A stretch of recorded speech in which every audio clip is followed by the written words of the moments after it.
Okay. I think we're live. Yay! How are you doing today? I am good. I'm tired. I was doing yard work and we're sanding the deck and gonna stain it. So we've just been like crazy trying to get that done. But good, good. How about you? I'm good. We had a late running D&D campaign last night. So, Oh, I'm a D&D. little I love tired. when D&D does that because you just get so into it. It's just Yeah, so we've been doing this campaign, I want to say now for 4.5 years. We were trying to figure it out last night as to how long it's been. oh Um, wow. like we don't get to do it super regularly because we have a 13-month-old and our friends have a 6-year-old. Oh So yeah. it's kind of just been like coordinating schedules. And when we started doing it, we lived in Virginia and they lived in Maryland. So it was long distance, but now we're in the same spot, but we can still like only manage mostly once a month. And then we're simultaneously doing a second campaign that like we keep going back and forth to. There's this fly that's like right in my face. But it's fun because like we get to do 2 campaigns, but the first hour usually of whatever campaign we're doing that evening is a recap of what we've done Yeah. because it's Especially been when you don't get to play very regularly. I know what that's like. If I have like 2 campaigns I'm in right now, and one is now on hiatus, but we're starting a new one next weekend that's going to run for a while, and then until the DM is ready for us to go back to the other campaign. Because the DM for the new one is also in that campaign, so Gotcha. Well, we're that's just fun. we just yeah we're just kind of bouncing it back and forth to give DMs a break, let them play and stuff like that too. Yeah, that's the same thing. Like my husband DMs one and then our friend DMs the other. So this way we're like, okay, you guys get to rotate actually being a participant rather than just being Yeah. our moderator, basically. Even Yeah. though they still do play as a DM, it's not the same as just Yeah, it's not the same as having your own character and yeah. exactly. Like I'm not envious of all the planning that goes into that because I see Mm. the notes that they have. And then like if we make one decision, we just skip several pages and we end up on another thing. I'm like, oh, sorry. So, Yeah. what is your favorite class? So yeah, I have favorite characters more than anything else. Hello. Hi, Chris.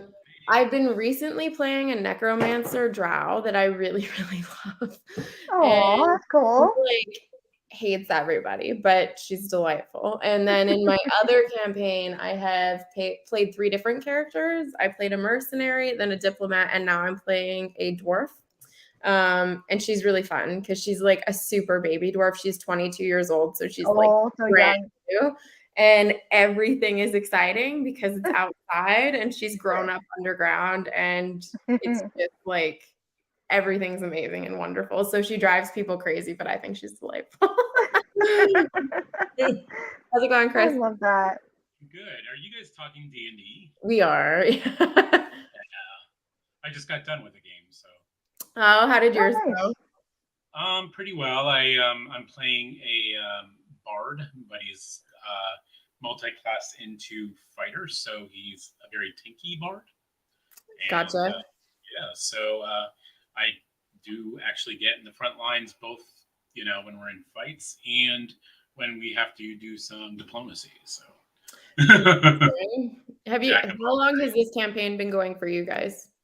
Not long. This one I'm only level 3.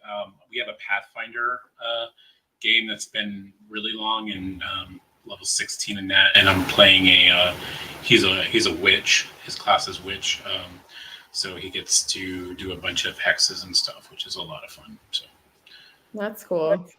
That is very cool.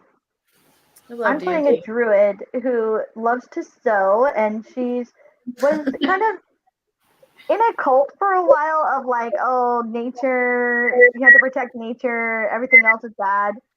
And so she's kind of sheltered and she's coming out of that. And so she's just like, same thing as your dwarf. She's just kind of like, oh, then the world is amazing. You would learn everything. And she's just kind of like, it's kind of funny. I haven't played a nice. druid.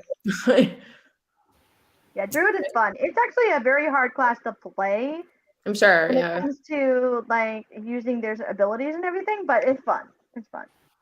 I It's can very definitely versatile see because I that. can like eat somebody as a tiger, but then I could also like use druid spells to like smite them. So that's kind of fun. I played a druid in my last campaign. It was another Pathfinder game, Ruins of Aslan. It's very aquatic oriented. Mhm. That was a lot of fun. I had a wolf companion too that was probably a better fighter than I was. So, Animal companions are so fun. what's that? Animal You know, companions are so fun. I felt bad for our DM though because I think we had a big group anyway, and then two of us had animal companions, so they got their turns too. So Yeah, that adds all kinds of complications. yeah. Well, that's fun. So, are you guys going to be reading or writing tonight? I will be writing. I think I'm going to be doing writing at first, and then I might switch to reading, depending on how my brain works. I'm kind of Cool. tired. I didn't get a lot of sleep either. I filmed a video yesterday, and the entire 3/4 of it, I didn't have the mic plugged in. Oh no, I hate that. I've been I've had there. that It So sucks I so was much. like, I am doing this video today because I don't want to waste another Yeah. session doing this. I'm doing it today, and it was like 2 in the morning when I got it uploaded to YouTube and all that fun stuff. And yeah, and then we play early in the morning because we have to drive down to where our friends are to play D&D. Yeah, so it was like 4 hours of sleep. So Yeah, I'm still kind of okay right now, so I can do the writing, and I think I'm good. I'm a little delusional, but I was saying to Mary, I was up late for a D&D session, so my husband and I got like 4 to 5 hours of sleep, so we're not too dissimilar from that. So I'm sure whatever I write is going to be garbage, but at least it's putting something on a page. Yeah, at least there's it's something. something on the paper. Yep. I'm going to try to get stuff together for our writing group next 2 weeks from now. Yes, like Yeah, I'm unsure if I'm going to be going over and like looking at what I want you guys to look at, or if I'm going to try to write a little bit more. Whatever my brain capacity allows, I feel like right now is going to be the primary thing. But Chris, I cannot wait to talk to you about Wheel of Time. We come from so different perspectives. I think it's just going to be. I had a moment with the audiobook earlier where I like yelled at my cell phone. I was like, what is wrong with you? It was just I was so mad. I was just so mad. I couldn't handle it anymore. So I took a lap around my house. I came back, I pressed play, and I was like, okay, I'm calmer now. I'm centered. Don't get me wrong. All the arguments you're making, I'm not blind to, and I do have those issues too. I guess they don't bother me maybe as much. I'll tell you. I'll get into who bothers me. Right, and I know that that's coming, so I'm curious how I'm gonna feel about it because the group that we do D&D with, they are Wheel of Time like fanatics. They are the ones that told us about Wheel of Time like 15 years ago, kind of thing. So last night I was saying to them, "Hey, I'm finally like giving this a go again," but also Nynaeve like sucks hard. So does that get better? So it was just like I probably wasted 45 minutes on Wheel of Time gibberish that I was just spewing at them because I was like, I have so many feelings about this. But I think they were similar to you in that they are more anti-Elaine than they are anti-Nynaeve. So I think a lot of I'm going to say this, and I think you're going to start seeing it since you are in the Great Hunt. And I don't want to go into too many more spoilers, but I will say Nynaeve and Elaine spend a lot of time together. Oh God! And I think Elaine just feeds this like negative energy into Nynaeve. I mean, more so, but yeah, perfect. Daniel says it best. I think I'll see it if I ever get there. I think she has the best. I personally think, and I think Egwene does too. But I think both women have probably the best kind of growth to me. And Matt, yeah. I can say almost all of them, but I think I notice it the most with the girls. Interesting, because my friends last night said that for Egwene too. They were like, Egwene has probably the best of the women character arc from start to finish. And I was like, I could see that with the threads that are being woven into the story now. I think it makes sense that that could be the case for her, but for Nynaeve, like I'm so far from that point yet where I'm like, she will never ever be a compelling character. Like it's gonna take a miracle for me to change my opinion. But Yeah, there's some crap parts that you're probably gonna even not like worse, but yeah, because I didn't even like reading those chapters at that point. But you just I don't like saying patience because you should be able to enjoy every book you read in that, or at least get some enjoyment, you know. But yeah, think I it feel does. the same way. And like I feel that the small annoyances that are driving me crazy right now are still less than the enjoyment I'm getting from the rest of the story. So I'm like, I'm holding on to this in the hopes that this all kind of just levels out at some point. And I hope I'm not like setting you up for disappointment. No, honestly, I go into these things with zero expectations just because I've read so many things that other people have loved and I haven't felt that way, and vice versa. I've like recommended books to friends. I'm sure we've all done this where you love something so much and you want someone else to love it the same way you do. And because of that, I'm like, I have zero expectations of how I'm going to feel. Like, I hope that it changes, but if it doesn't, I'm not going to be super down by that. I'll enjoy the story for what it can offer me and move on. I'm just gonna say the worst book in the series doesn't even have naive in It doesn't have what? it. Doesn't have naive in it Okay. because later on he starts focusing more on like a couple characters for a book, Interesting. rather Okay. than like the growing cast as you're growing. I mean, so he starts doing like maybe a couple of the main POVs, and then I think the worst book doesn't even have naive. Interesting. That kind of has like a Song of Ice and Fire vibes with the later Yeah, books. yeah, there it is. Is it Crosswords of Twilight? It's terrible. What book I'm number is sorry. that? Is that 9 or 10? 10. It's 10. Yeah, I've heard that those are kind of the two really I, sluggish I, ones. I, for how much I love Wheel of Time, that book should have just never existed. On that note, should we get to sprinting? What I'm time? already now. I'm all wired. I'm like, I know it'll what? pump us to It's get like to the- what not to write. Let me just make sure my writing is not. exactly. What time do we want to come back? Maybe 45? That's fine. Sure. Does that work? Yep. All right. So let's do. There we go. See you in a bit.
Hello. We're back. Or at least I am.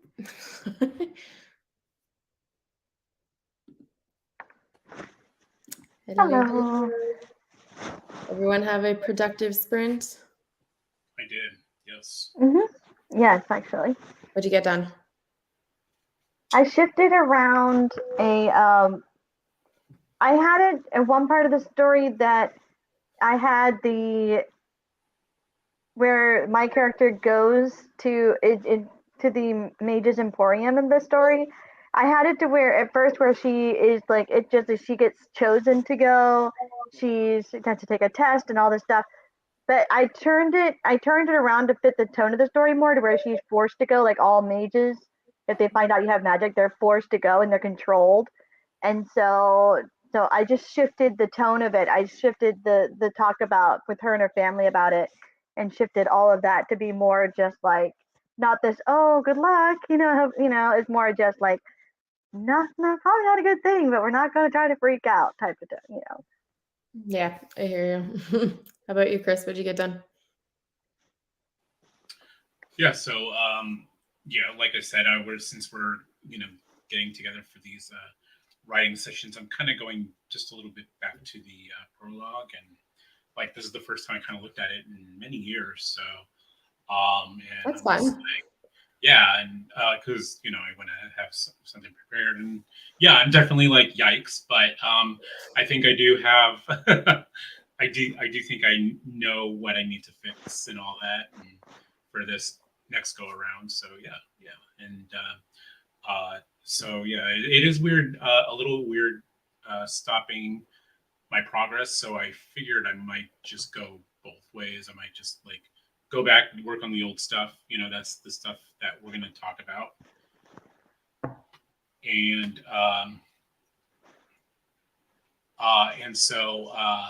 and then continue to write from where I left off.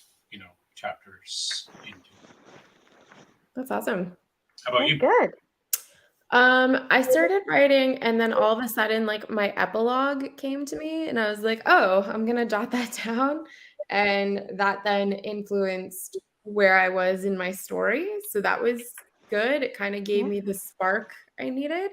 So I went back and finished the chapter that I had started last week on sprints and did that. So it was a successful sprint. I feel like, of course, like things can change and probably will change as I continue to write, but it felt like it flowed well. So there's that at least. What is the Dragon's Blade trilogy? Is anyone familiar with that? I Yeah, just that's looked it up. I looked it up because I was curious what it is. Michael yeah. Miller. I even just asked Right. who the author was. I was like, I don't know. Who's Yeah. it by? Sorry. I don't think I've ever seen this book. It's like a Daniel, trilogy. who's it by? Michael Miller. Okay. Michael, no, I never heard of it. I I have to haven't look it up. either. Yeah, I'm looking at the cover. I'm like, oh wait. Oh, I'm thinking of Ascendant. Ascendant, Song of Chaos, Book One. That's what I was thinking. Cool. Yeah, I've never heard of it before. I'll have to look into that because I Find like new Dragon stuff all the time because I was worried my TBR wasn't big enough. Yeah. I know. Oh, I know. How far into Lions are you? I'm only a third in. I'm wrapping up Malzam in the next few days, and then that gives me like 6 days to finish Lions. But I think you guys are doing. Are you guys doing a live stream? You and Joanna and all those people? I think it's going to be in August. She's going away. I think next week, but I don't really know what's happening yet. I want to talk to people about it because I feel like I'm going to have a lot to say. I'm only about 50 pages in so far. I'm finding it difficult to find time to like actually sit down and read a physical book because with Wheel of Time, I'm doing the audiobook and I do it while I'm working. So it's easy in that way. But I just haven't I need to force myself to actually sit down and open a book and be like, we're committing to this for the next several hours. I get it. I mean, because both of those books, both Lions and Malazan, Gardens of the Moon, I feel like I can't do audio on those two.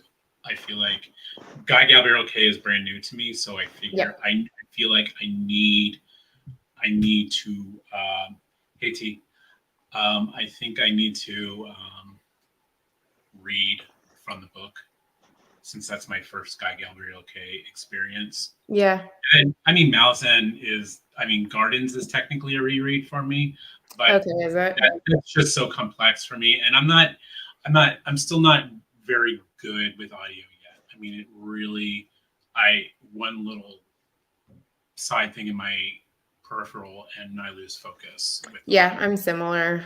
It has to be with characters I'm familiar with or a story I'm familiar with, I feel like, for audio to work. Or something lighter. Yeah. Lighter to read, yeah. Exactly. Like, but like, yeah, I mean, First Law was so good. I think that was a great way for me to learn how to immerse myself with audio. Well, Stephen Pacey is also just like the best of the best. I don't know if I've ever encountered a person who's better than Stephen Pacey. I'm going to be doing a live discussion about the China Melville book. What is it called? Peridot Street. Oh yeah, I know what you're talking about. Yeah, Street. Purdue Street Station or something. Purdue Street Station. Yeah, it's kind of sci-fi-ish fantasy. He's another one that I need to get to. I wonder, do you read Guy Gabriel Kay? Is he kind of like him? I don't know. I have never read him before, so this is my first experience. But I'll let you know. Yeah. This is our first time reading GGK. Yeah. And so far I'm enjoying him. His prose is beautiful, so I enjoy that. I heard that. Yeah, they're at Purdue Street Station. Thank you, Daniel. Yes. There you go. Yeah, I'm gonna be reading that. Author I need to get to. I'm so behind on authors. I feel the same way, and now I feel like we kind of were talking about this with self-published. I'm like, oh, I want to read self-pub too, and there's so much to read. I mean, which is such a great thing, right? Like, there's a plethora of stories just waiting, but it's time. And and I will always. I mean, that's kind of my brand, at least for my channel and all that. Is 50% is going to self-pub. It's just. I mean, as a writer who is probably going to go the self-published route, I mean, I just feel like it's just what I need to do. And and quite frankly, I mean, like we talked in our little meeting before about how, I mean, this month some of the self-published I read was better than some of the traditional. Yeah. Mm-hmm. Well, it's funny. Alan did a stream a few months back, and he was reading description of tour books that are going to be coming out in the next year or so. And some of them sounded so god awful. I was like, how did someone approve this to get it published? And then you see some of these other self-published works, and I'm like, this is so good. Like, and I think people have this stigma that because a book is self-published, they got rejected by a bunch of which isn't the case anymore. Which isn't the case. A lot of people are purposely going self-pub because they do have a little more control of their brand and all that. What's this about GGK and the Silmarillion? If you read the Silmarillion, then you probably. Oh yeah, he did write the Silmarillion. Yeah, I did read that. He helped finish it. Yeah, similar to what Sanderson did. Oh, okay, gotcha. I haven't actually fully read the Silmarillion yet, but what I'm doing with Audible for the next several months is each month I'm doing a Tolkien listen because it's Andy Serkis and I love it so much. So I started with The Hobbit last month. I did The Fellowship this one. Then it'll be Two Towers, Return of the King, and then I'm going to do the Silmarillion. So that'll probably be in October. Awesome. You're gonna say, I just finished reading it with my husband, actually. Oh, did you like it? I did. I enjoyed it a lot. It's very much like a collection of mythology, a collection of like yeah, it's a collection of mythological stories more than an epic fantasy. I think if you think about it that way, you'll enjoy it much more than if you're Yeah, thinking I of getting love into like mythology. another. So Yeah, I'm super excited. And like one of the things I'm thinking I'll probably do eventually is I've been wanting to do a video that details fantasy myths that are inspired by the Genesis narrative. And the Silmarillion is so inspired by the Genesis narrative. So it's yeah. something I feel like when I read it and get to it, I'll be curious to see how I feel about it. But yeah, I'm excited. It's just been a really enriching experience just because I loved the film so much growing up. And now it's a different perspective. I had tried reading them several years ago. It just didn't jive for me at the time, which has been the case for a lot of the books I've been reading lately. Like I've tried them previously and they didn't work at that time in my life, but they are now, which is so nice. So that's been really fun. Yeah, our headspace has a lot to do with sometimes what we can and cannot really enjoy and read at the moment. Sometimes I have to go back to a book I thought I hated and then go back and then read it and be like, oh wait, that's not so. I like that a lot better than I thought I did. Mhm. You know. As Bex is pointing out, Andy Serkis is like the gift that keeps on giving because he's in so many different things. I Yeah. loved him in Andor so much. Oh my gosh, it was like the best part of Andor for me. Did you guys watch Andor by any chance? Yes, I love Yeah. Andor. Mhm. It Did was you like my it? favorite Star. It was my favorite Star Wars that's been out in a long time. I love Andor. Same. We were big fans. I Yes, Steiner. I liked it because I think what I liked about Andor so much was it wasn't like one focused character like the other ones have been, like the Mandalorian. I like the Mandalorian, Oh um, yeah, I do too. and I liked and I wish I liked Boba Fett, but I don't think I when it comes back down to It was a it. miss for us too. Yeah, but disappointed. I wanted more out of Quite, it. quite frankly, I think he should have. I think he should have just stayed dead.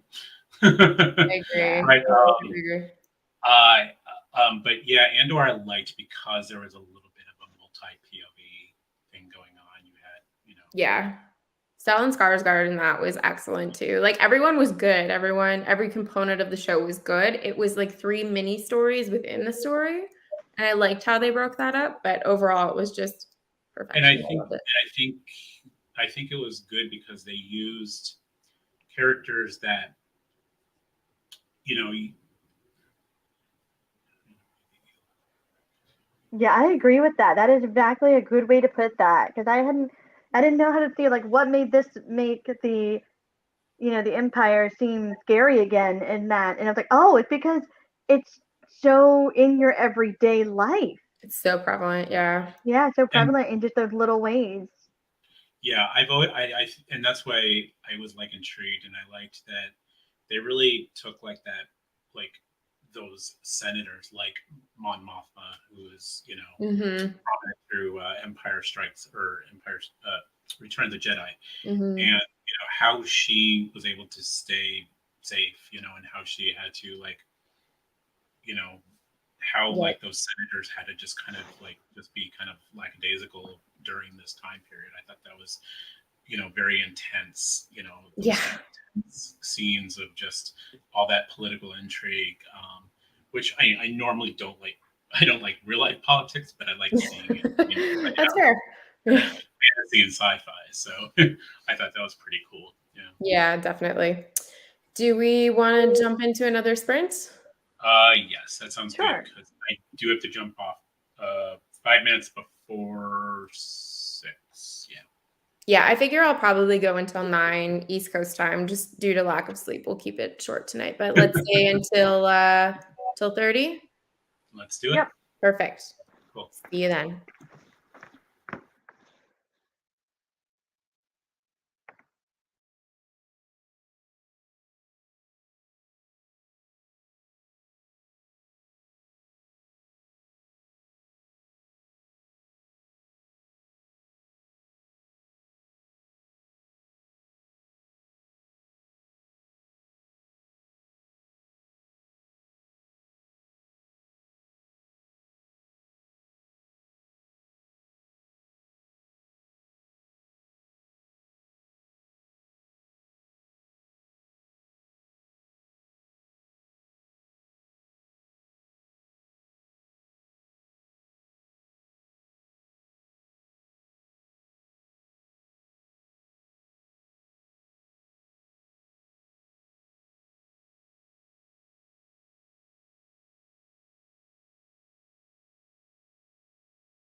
Hello. We're back. I hope everyone had a productive sprint. Hello. Hello, hello. Just waiting on Chris to return. Did you have a good sprint? I did.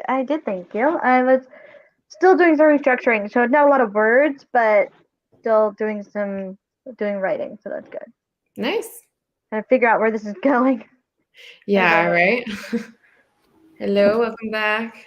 They just wanted to get to a point. Yes. Understood. I hear you. Do you have a productive sprint? Yeah. Still looking at all the some interesting things I've had written. I don't know where my mind was at that time, but I'm sure it's so weird when it's something that you wrote so long ago, to go back to it. Hey, Dan. yeah. Hello. Hey, Dan.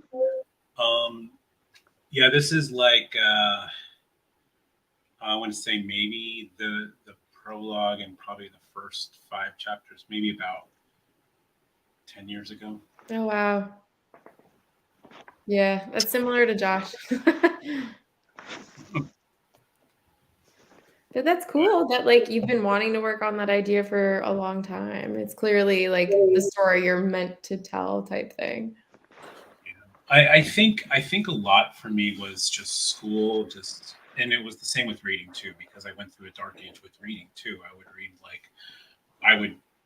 read like 3 books in like a whole year. And that would be a good year for me. Like 3 Yeah. books.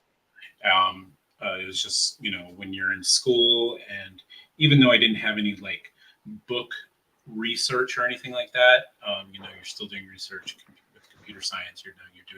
You're writing a lot of code, and the last thing Right. you're just wanting to do is use your brain in any sort of capacity. Yes. So it was a little bit of a gaming thing, and it's like, maybe I should start a gaming channel or something like that. But, Right. but I'm like, yeah, I don't know. I still like books and I like reading. So yeah, it was nice to Yeah. come back.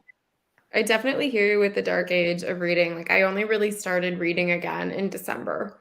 It had been a few solid years of just nothing because like grad school and school in general, like if you're dealing with a language, which computer programming is a language, or if you're dealing with something in the humanities and you're doing so much reading anyway, like I haven't really met many people that then go, let me tell you about the fun books I'm reading.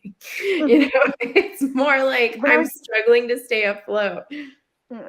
When I was doing my my English education degree, I was like, only thing I read was stuff that I had to read for my literature courses and for theory and all of that stuff. And I was dissecting books to the point where I was just like, I cannot objectively look at any book right now. Like I just can't. So I went a long time after that without actually sitting down and reading something that wasn't for work, right? It wasn't teaching. I also feel like we can get burnt out on subject matter too. Like I know a lot of people get into a fantasy rut and things like that, but like for me, it was any mythological retelling or anything to do with myth. And I talked about it in my Circe video, but Circe initially was presented to me in 2018 when it came out, and people were saying to me that knew me well, hey, I think you would really like this book. I sat down and read like 20, 25 pages and was like, I can't do this right now. Like, I'm just so inundated with this and I need separation. And came back and read it this year, and it's probably my book of the year. So it's just like you can go through those weird ruts and peaks and valleys and all that fun stuff with even something that you love doing so much, like reading. Yeah. There's been a lot of those myth retellings I've noticed. I think I was at Barnes & Noble the other day, and I think I saw Ariadne, I think. Yes, I haven't read that one. I'm less inclined to read it, to be honest. Have you read it, or you just came across it? No, I just came across it. I do want to read Achilles.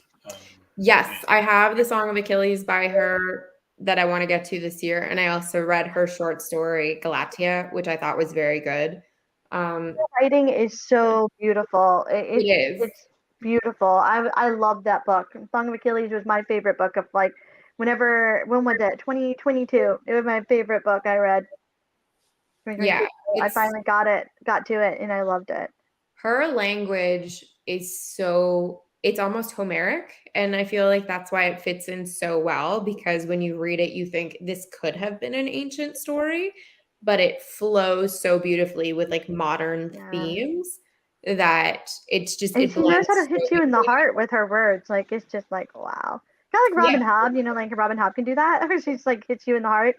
Like, it's the same thing. Like, I haven't read Hobb yet, but she's also on my list. oh my gosh. I'm reading the third Realm of the Elden book right now, Assassin's Quest. Okay. And I'm almost at a Hobb overload because her books are so long. And they're really good. And she describes things so beautifully. But I'm like, I am almost 400 pages with this book and I'm not even halfway through. What are you doing to me? Yeah. But it's so good. It's really good. I just, sometimes I want to take Fitz and throw him into a wall, but it's really, really good. It's really good. But her language is also sort of like that. It's very pretty, can be prosy and get you immersed. So. Yeah, definitely. I read Hobb years and years and years ago, like the whole thing. I'm not. I do want to do a reread of her to see how it's going to affect me differently, and probably it's going to be a little bit different. I think in a good way. I think, but I'm not taking that on until I think I'm not taking that on until 2025. Once I'm done with Assassin's Quest, I'm going to be reading Mad Ship because I read Live Ship, or I'm sorry, Ship of Magic before I started the first trilogy that was before that because I didn't know. It's like, oh, I'm in a nautical mood. Let me just pick up the Robin Hobb nautical story. And I started reading, like, this is amazing. And then everyone's like, well, you need to go back before you go forward. Go back and read the first trilogy. Okay. Farseer was my favorite. Yeah. Or no, not Farseer. Live Ship favorites. Live Ship. Yeah, it's a lot of people's favorites. They're like, everyone says, I like nautical fantasy though. So yeah, a lot of people are like, this is okay. Fantasy. Yeah, I do too. I feel like the only nautical fantasy I've read was Trust of the Emerald Sea, and that's very loosely nautical. Yeah, very loosely. It's still so good. I loved it. I read Scott Lynch's Red. God, what is it called? I'm too tired. Red Skies or Red Seas or something. Yeah, Red Seas, Red Skies. I think is what it's called. Yeah, that's one on my list. I haven't read a lot of nautical fantasy, and that's one on my list. I want to read One Piece before Netflix. I read the first. That's a can of worms, man. I read the first 5, and wow, they're good, but they're also a little goofy, but they're good. I like satirical, so for me that works really well, but I am so confused as to where to get them from because my library doesn't carry them. And from what I have found on Amazon, it's in Japanese, and I'm like, I need this in English. You can look it up online, and if you just go One Piece, like One Piece manga online, you will find it in English online, all of them in order, and you'll be able to just read it that way. That's what I did because I couldn't find it very easily either, and in my library, so I went ahead and did that way. If you want to send me that, I'll check it out. Yeah, I'll look it up and I'll send it to you. Perfect. Have you read One Piece, Chris? No. Manga is also a new journey for me too. So, yeah, I've never read any. I'm into Vinland Saga right now. I'm on volume 8 of that. I don't want to do too much manga at one time because I do want to save my reading. I mean, those are quick reads. I mean, the Vinland Sagas are a pretty good size chunk, but I can get through that in like 2 days usually. I just don't want to use all of my reading time, which is already kind of limited. I hear you. Manga, but I'm happy that I finally delved into it. There's a couple that I want to get into. I want to get into Berserk. There's one called like Witch Hat Terrier or something that's supposed to be Okay. really Oh yeah, I've heard of I that don't know. one. It was something weird. And then there was one Dan mentioned. I don't know if he's still in the chat or not, but Doradoro or something like that. It's something weird, but You would Yeah. probably like, if you like Japanese mythology, if you like Japanese history and mythology, you might really like Vagabond as well. I've heard good things about that. Vagabond was also on the list too. Yeah. I And Monster. don't Monster watch Theory. them. I don't watch them, but I know that Same. like Murphy and Philip have been getting together Yeah. for like those and all that. Yeah, I haven't watched them, but I know that those are two that they've been reading, and I was reading I've read some of Vinland, and my problem is I'll start them and then I'll lose the link to it or whatever because I'm reading it online, and then I just don't go back to it. I just start something new. So I need to go back and actually finish Vagabond before I move on to like finishing up Vinland Saga and Yeah. One Piece. I hear you. So much to read, like we were saying earlier. So much to read. And these are just like little snacks. When I don't have time to really sit and like read a whole lot, I will just like, here, let me just read a couple of pages of manga. It's really quick, and I can get Yeah. through more of it in a shorter amount of time. And then Yeah. and then I keep starting new series. Why do we keep starting new series? I know. I'm in the same boat. I'm like, why are you doing this? Like, I didn't need to start Wheel of Time. See, this is the one good thing about Guy Gabriel K is their standalones. Yes. I mean, there's a couple duologies, but Yeah. for the most part, they're all standalones. So Yes, we're not they are in a committing- similar universe, some of them, but Yeah. yes.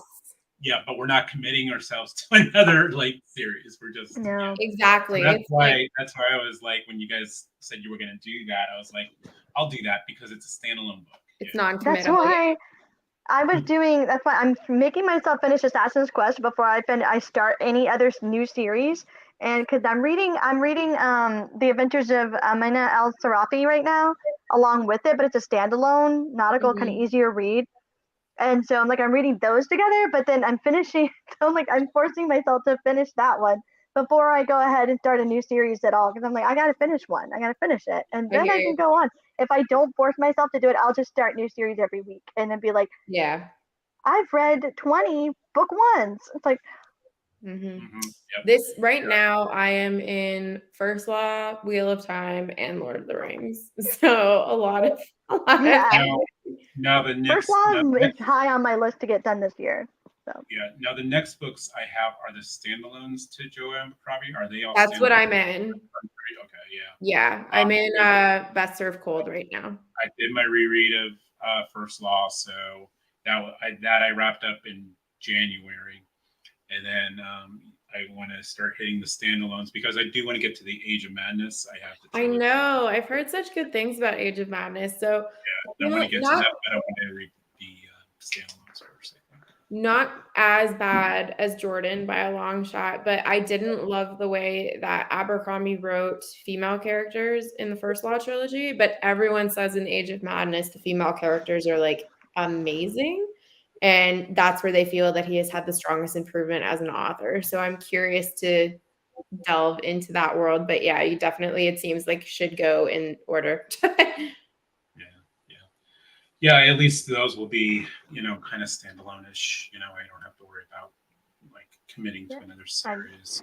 Senlin Ascends, I started in April. I like the series. I don't know why it's now 3 months, and I don't think I'm going to be able to fit it in August either.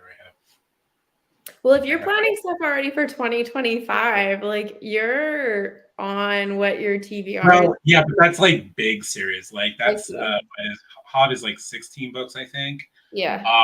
Yeah, I'm reserving next year, 2020. What is that? 4, what are we? 4. That's going to be Jenny Ward's, I think. Anyway, I want to try. I've got one of her books, and I want to try it. I want to try her work. I've heard that she's really good too. So I'm just gonna mood read from now on. Like, unless I'm doing a buddy read, like I'm really mood reading. That's a Try good to, way to do it. yeah, That's a good way to do it. I leave the rest of them to mood. They're series I want to get to. I put those down, and then I'm like, let's just leave these slots open for, like you said, what strikes the mood. Now I do want to make sure one of them or a couple of them are self pub. So, Yeah. but I have a lot of variety of self pub. You know, my Mhm. shelf behind my head is self pub, like almost all. That's awesome. I'm For waiting. me, sorry, go ahead. Go ahead. It's fine. For me, what I do is I'm like, I'll make a list, like TBR list of this is what I want to get to. But the only way I only look at it when I'm stuck, when I'm just like, I don't know what I want to read. I'm indecisive. And I know if I just keep in that indecisive mode, I'm just not gonna read for like a week. So I'm like, so I just take that list and be like, okay, I'm reading this. And that's it. And if I don't like it, if I'm not into it, then I just check the next one until I figure out, oh no, I actually want to read this. Mhm. One So of this my- helps me with that. One of my mistakes that I'm learning, you know, still being a relatively new booktuber, is I got to stop making these TBR videos. I think now there are books that I do get done for Mhm. that month that I put on that TBR, but there are like probably half don't make it to that month. And it's just like, and I'm sure there's like people like, well, did you like that book or what's going on? You know, and it's Yeah. like, It's why I it's like, stopped doing them. yeah. I mean, MBRs are a little better to do, I guess. You could Yes. say this is what I would like to try to do. If it doesn't work, maybe I'll move it into the next month and not Yeah. kind of going to go in that direction. But I mean, the buddy reads are definitely TBR. Yeah, for sure. Now, grade, for instance, that's going to be TBR. I'm having a great time with Gardens, and I know I want to do Dead House Gates. I got the new Daniel Abraham book that I've been reading, the Kithimar trilogy, and I did Age of Ash back in January. Bladed Dream just came out this month. That's a definite August read for me because Daniel Abraham goes right up on the list. So that's a TBR, you know. So it's just kind of playing. Yeah, it's just kind of those things, and then, like you said, just let the mood go with the rest of the reads. Yeah. Yeah, I was finding it too constrictive to do the TBRs, and then exactly that. Like, people would ask, like, so what'd you think? I'm like, I haven't read it. Sorry. I'd love to talk to you about it, but I have zero opinions because it hasn't been read. And even if I'm in the mood, I'm not a fast reader. You know, I usually can do a book in maybe an average size book in about 4 or 5 days. I think that's pretty fast. That is pretty fast. That's not bad. That's pretty fast. So I would say I average about 4, maybe 5 books a week. Yeah, a month. I'm similar. Not counting the manga, because mangas I can race through pretty quick. Sure. Yeah, I'd say I'm similar, but I'm factoring in audiobooks now to that too, just because like summer is my hectic time for work. So I have less time to read, but in the winter I was averaging between 4 to 5 books usually per month. But yeah, it waxes and wanes like all things do. During the school year, mine goes down. Like yours does in the summer, mine goes down in the school year. Like during like from September until May, it's like it's hectic. Being a teacher is no easy thing. All right, guys. Well, thank you for joining me for Sprints, and thank you all for joining us for Sprints. Maybe we'll get to do this again next week or something like that. But yeah, hopefully it was fun. Thank you for inviting me. Have a great night, guys. You too. Take care. Bye.